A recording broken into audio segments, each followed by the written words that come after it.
You've had a couple of days to digest the series. What went wrong in your estimation once the team was up 3-1? Yeah, it's still digesting it, Pierre. But obviously, we had the chance to close out the series 3 times. I think all 3 of the games. I know you try to sum up the entirety of it with one word or one description, but I think all 3 of the games were different. In Game 5, we came all the way back after being down 3-0, which I thought was a great sign, obviously, and we're at home with a chance to close it out. We had lots of chances at the end of regulation and didn't, and their first chance in overtime, they obviously converted. Game 6, certainly the beginning of the game, I was probably the most disappointed I was up to that point in the series with us. And then, after we settled and found ourselves, I think especially after they made it 2-0 in the third, we really started to pour it on, tied the game, and really controlled the run of play through overtime. And I thought at that point it was the best I'd seen from our team, with the chance to close somebody out just in terms of the way that we were playing. Had plenty of chances in overtime, couldn't put one past. And their second shot of overtime, they scored deflection from the slot and past Jack, and that's the way it goes. Third, in the Game 7, I thought, I think Sheldon described it, was that both teams were cautious, and I think for me, common theme looking back over it is it's just been, in those games when we have the chance to close it out, is simply finding our rhythm, playing the way that we are designed and need to play, and exerting that on the opposition. And we've had painful lessons here over the years, and the lessons are repeated until they're learned. And I think we're getting to that point now. Next up, we'll go to Mike Zeisberger with NHL.com. Go ahead, Mike. Hi, Kyle. Thank you very much for doing this. Just wondering, Auston and Mitch have taken a lot of heat in the aftermath of this. It's true that they had a lot of good looks, but how frustrating is it to see in 7 games them combine for one goal? And where do you go from here with them? Well, I think disposing of 2 players of their caliber, because the puck didn't go in the net for them in a 7-game series. And I think if after the 5th game, or after the 4th game, rather, Mike, if you weren't super critical of them, to go after the 7th game and begin to turn on them and be critical from a manager's perspective would be foolish. I understand the fans, and they can feel any way that they want, and the media are entitled to feel the way that they want. But these are 2 awfully great young players that showed it over the entire regular season, what they're capable of. Each have had success in the playoffs previously. The first 2 years here, Mitch was one of our best players in the playoffs against Washington and Boston. So he's shown he's done it before producing, and he makes such a big impact in other areas of the rink, on the penalty kill, defensively, etc. I have tremendous belief in both of them, and I think they've shown to everybody what they're capable of over time. And I know as we continue to go through these seasons and through these playoffs, that the story will be different for them in the future in terms of the way people speak about them following the playoffs. And I have no doubt that as we progress through this journey with our group, that the way that they're viewed as playoff performers will be much different in the future. Next up, we'll go to Kevin McGran, Toronto Star. Go ahead, Kevin. Kyle, the organization has done a great deal to support the players, to put them in a position for success, anything from research and development to nutrition to mental health, all of these things. It hasn't worked. How much faith do you have in the system that you've built around the team that it's the right way to go? I think in terms of investing in mental health, I don't think that there's, in terms of player development, mental health, those aspects which are about the people, I definitely don't think that's an area that you ever subtract from. I think you continue to add to it and continue to move things in that direction to get the best out of every individual.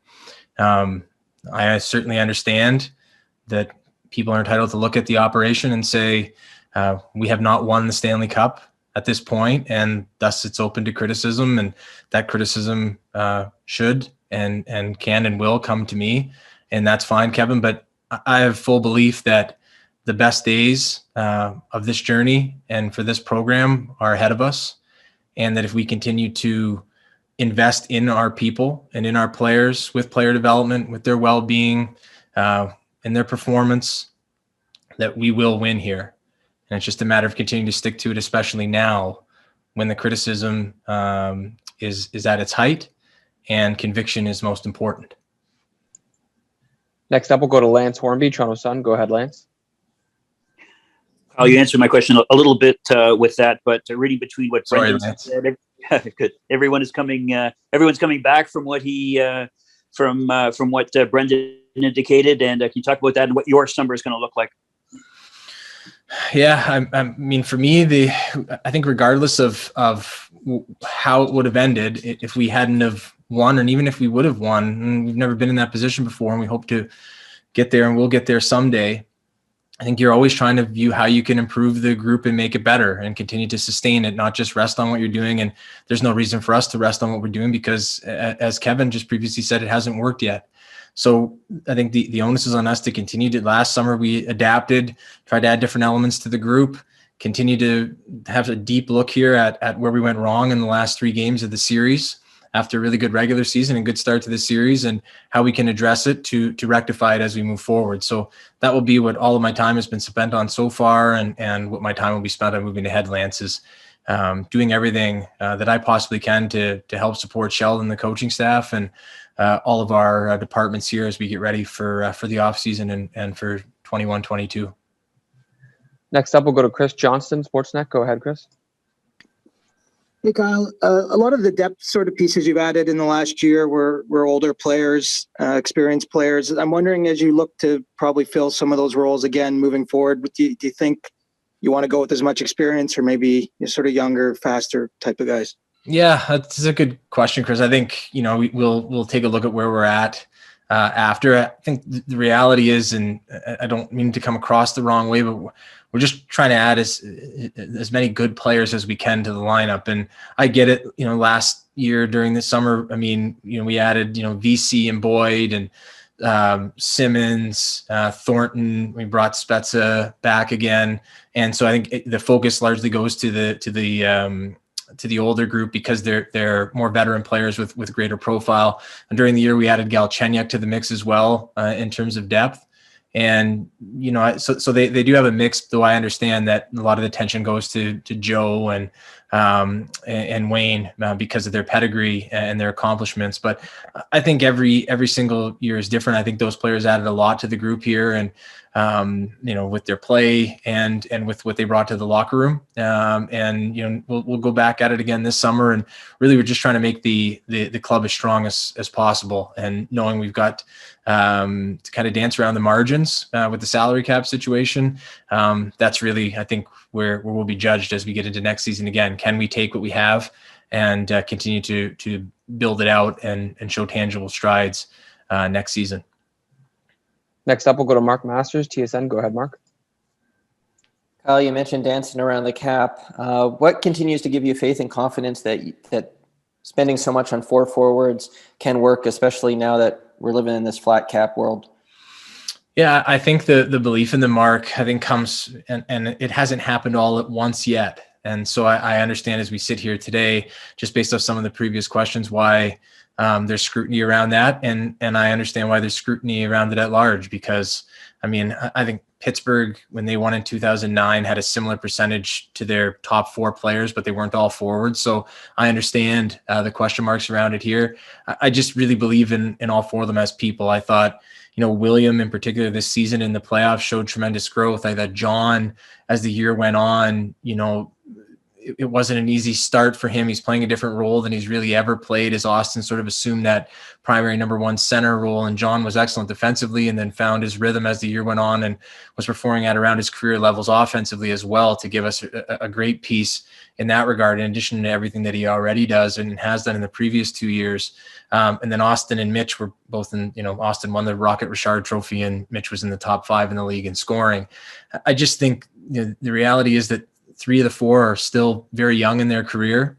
And I have a deep belief in them, certainly their talent, which I think everybody sees and knows, but also in them as people, in particular, how much playing here means to them and winning here will mean to them. So that's really where my belief stands with that, Mark. I totally understand the questions and the skepticism at large. And until we do it, I think it's a fair criticism to levy towards me. Next up, we'll go to Steve Simmons, Toronto Sun. Go ahead, Steve.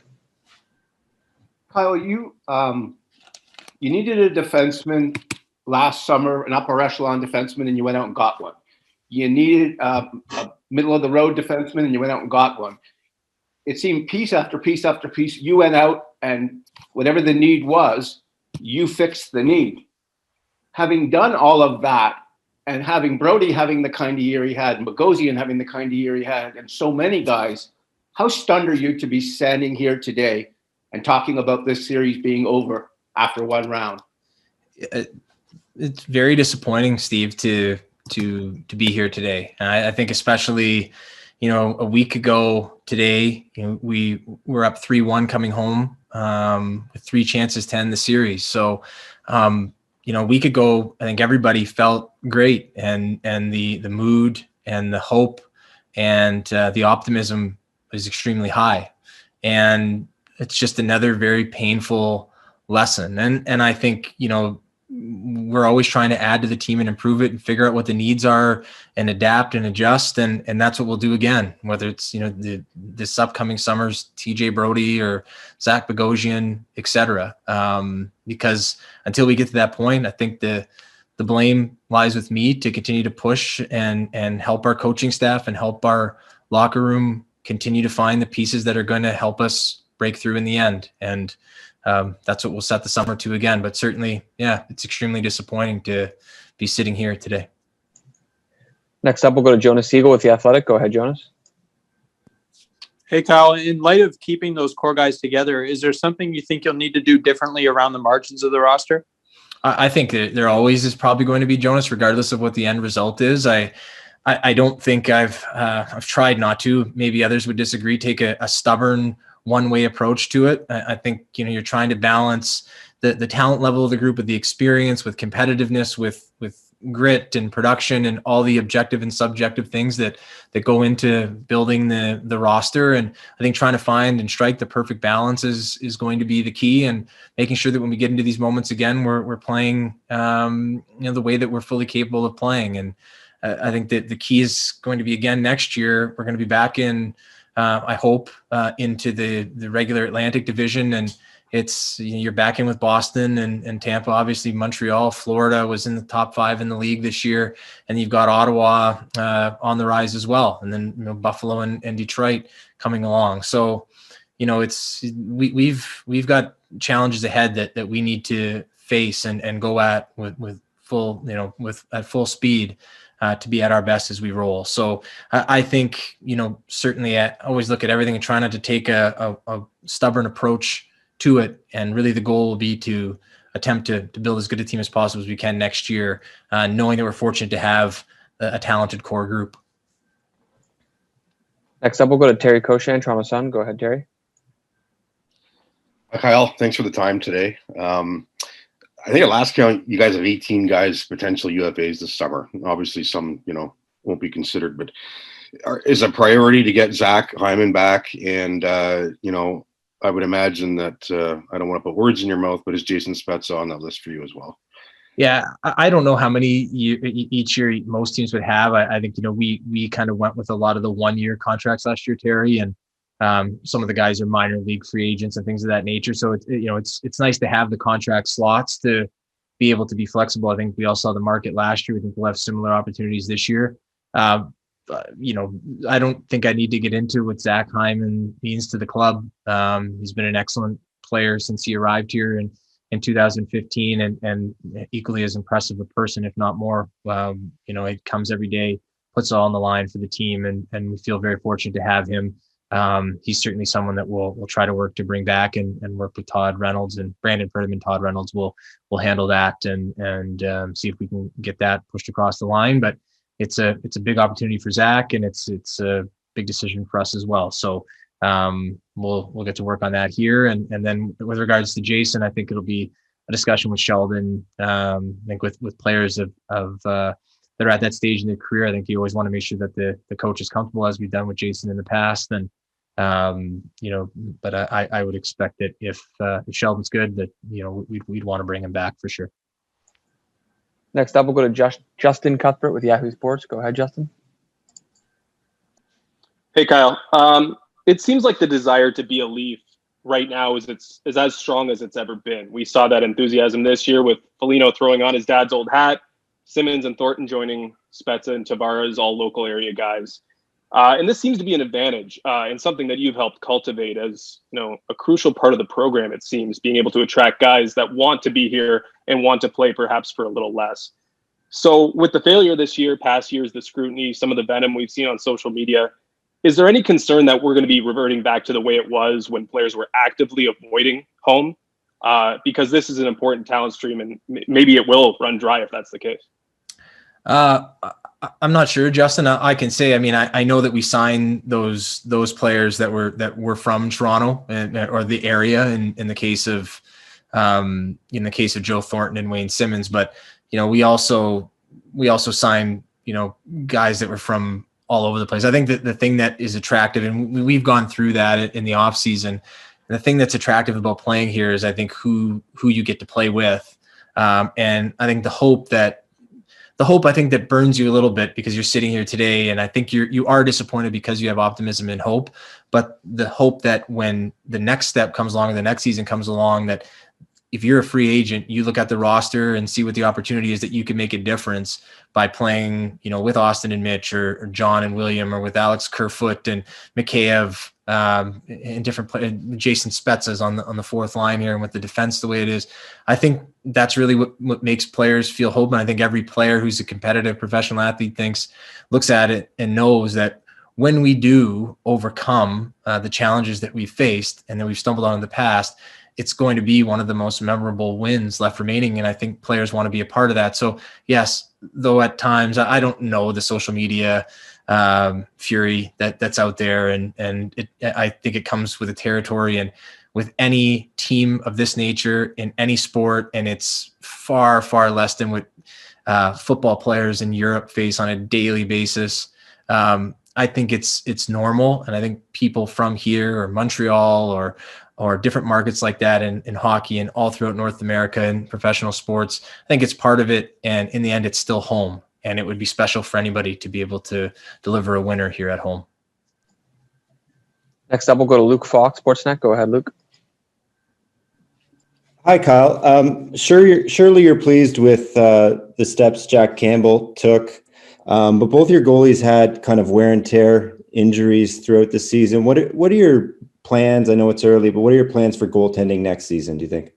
Well, I think, certainly we have Jack signed back, and I think Jack showed what he was capable of in the meeting with him today. I think that's the key, is he's got to take the summer to get him, we have to really help him. Jack is the type of person that's going to work until, from sun up to sundown. And we have to help him sort of manage and maybe temper him a bit, which is a great problem to have. A lot of the times when it comes to performance and strength and conditioning, your problems are trying to drag guys into the facility that don't want to be there. The work ethic is low. In his case, he's got probably the greatest work ethic of anyone that I've seen, and it's trying to temper that and have him become more efficient and really set his body up to be able to go through a full 82 game season as a primary goaltender in the NHL. And obviously we need that as well for him to perform at the level he's shown that he's capable of, but also to be healthy and be ready to roll. The secondary part of that, I think this is something that I put the blame on myself for this, and it's learned from from watching Fred over the 5 years is that, I don't know these days. I know there are goalies that do it, and they're a little bit younger, perhaps. Two teams that are still playing now, but their goalies carry the ball for the large part of the year. I thought over the stretch of the 5 years, Fred did so much for us, took on so many minutes for us, and it was one of the reasons why we went out and got Jack. And then it just so happened, Fred was injured shortly thereafter, and obviously was injured this year. I don't know whether the two relate, but I think the lesson learned is that we have to go out and continually find somebody that can be a good partner, whether that's Fred returning or somebody else. And we've got Michael Hutchinson here as well, who had a great season for us. It's making sure that we're bolstered on that end to set the goalies up for success, Luke. We'll take a few more here. We'll go to David Alter with the Hockey News. Go ahead, David. David, you're on mute. Hey, Kyle, this is a follow-up to Terry's question a bit earlier about free agents. Can you have those conversations with some of your guys in earnest right away, or do you have to wait for things like the expansion draft and wait on those things to play out in the window that they have before free agency begins? Sorry, I'm just going to clarify. I can't remember if Terry asked the question about Toronto players. Your players. Our players. Yeah. Yes. Sorry. I think if we can get them signed, like we'll handle the expansion question thereafter. I'm not going to get into it. I don't think our expansion equation is overly perilous to where signing somebody that deserves to be signed would have a major impact. So if we can get those done, we will. And the other thing that looms into it is that Seattle, if I think it's whatever, July 15th or 17th, the exact date escapes me, but if you're a pending free agent, Seattle also has the right to engage with contract talks and then potentially sign and then select. So I think it's another team to provide leverage to the players. So I don't know how much interest they will have without having those conversations with Ronnie and the Kraken. Next up, we'll go to Greg Strong with the Canadian Press. Go ahead, Greg. Hey, Kyle, when you look back at the last 6 months, do you have any regrets?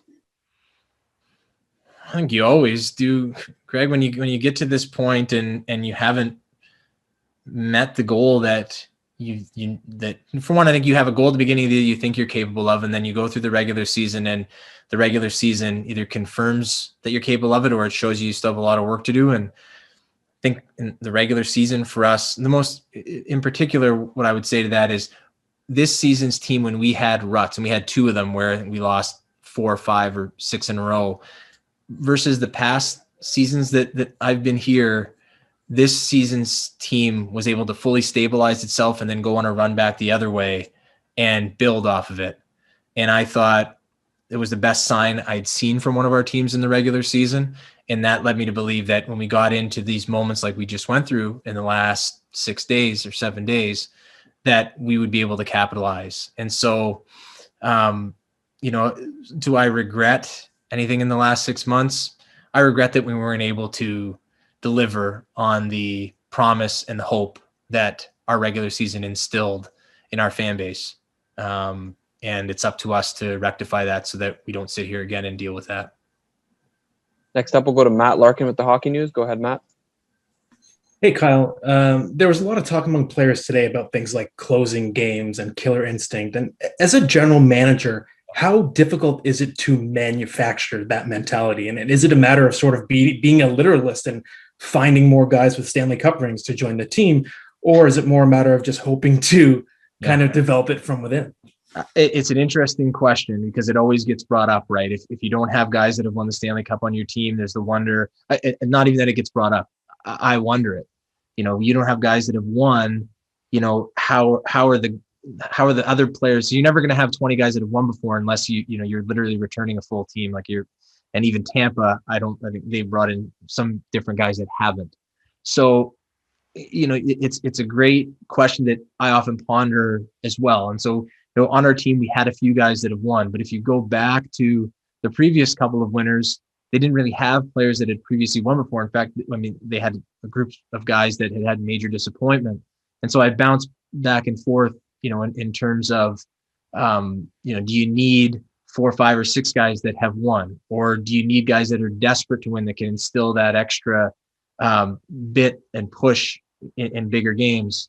And I think the reality is that the answer probably lies within the room right now, and merely a finding a way to, when we're in those big moments, just continuing to play the way that we're meant to play, and not reverting to safe or cautious, as the word I think Sheldon used and has used in the last couple of days, but asserting ourselves and going for it, playing on our toes versus sitting back and waiting for, kind of counter-attacking style hockey. That's really, to me, what I see. And when I look in the room now, Matt, I've been here now for 7 years, and the first 2 years we didn't make the playoffs. The last 5, I've seen the group after elimination every time, and this was the most, to me, by far, devastated I've seen the group. And in talking in the last couple of days to people in different sports and different people in hockey that have guided their team through moments like this onto winning championships, unfortunately, and I know it's not what people want to hear, but moments like this are a part of the story that preludes success most of the time. And that's what I believe in banking on here as we guide this ship ahead. And the last 2 questions here, we'll go to Kevin McGran, Toronto Star. Go ahead, Kevin. Kyle, if you don't mind, I don't know how specific you can get, but what's your interest level in A, Freddie Anderson, B, Zach Bogosian, C, Alex Galchenyuk, and how much are you sort of counting on Marlies or prospects from Europe pushing for spots next year? Well, I think with the three players you mentioned, Zach, I mean, we've discussed him at length here. Like, there's no bones about the fact that we would be very interested in having him back. And it has to work out fair for both sides. Zach's going to want to be treated fairly. We're going to have to figure something that works in the short and long term, and that will be up to Brandon Pridham and Todd Reynolds to sort that out. With regards to Fred, I think it's so tough, I think, to look at this year and because it's fresh. But he's been such an important part, as I told him today. And, when he came in here, the team had never made the playoffs. And I know it hasn't had the success that we all want to have and to win the Stanley Cup. But without Fred stabilizing things in the crease for us in 2016-17, I don't know that where you're at. Because, I know what the situation before was unstable, and it's a very difficult, it's a difficult sport to play when you're not getting consistency in that position. And Fred brought that for us. So, the way that this year has gone, obviously Jack has taken significant steps, and he's signed next year. And he's got 1 year left on his contract. So we have that already done. With Fred, if there's something that works out, I would say that there's interest on our side as well. It's just probably a different discussion that would have been had before the year, and Brandon and Claude Lemieux will have that, but we know we're going to have to probably add somebody in net to complement Jack and Michael Hutchinson. We've signed Eric Kallgren. We've got Joe Wall. We have Ian Scott. But we in order to address the full need there, we are going to need to add somebody. So that's that on that front. And then, Galchenyuk, I mean, it was a great story. He came in as a player, never played in the American League, top 3 overall pick, came in and put in a ton of work with the development staff and just absolutely worked his butt off every day, worked his butt off when he came in, and I thought contributed to our group, came in the playoffs, produced, had a great game in Montreal and in game 4. And, credit to him for that. And so I certainly would say it's just so fresh with him. He hasn't been here that long, but definitely some interest in having him return. And last one here, we'll go to Pierre Lebrun with The Athletic. Go ahead, Pierre. On Morgan Rielly has a year left on his deal. Kyle, you've shown comfort in letting, important players like Frederik Andersen and Zach Hyman play out their contracts in their UFA year. How do you think you'll approach Morgan's situation? Is it possible you try and extend a year out or see how it goes?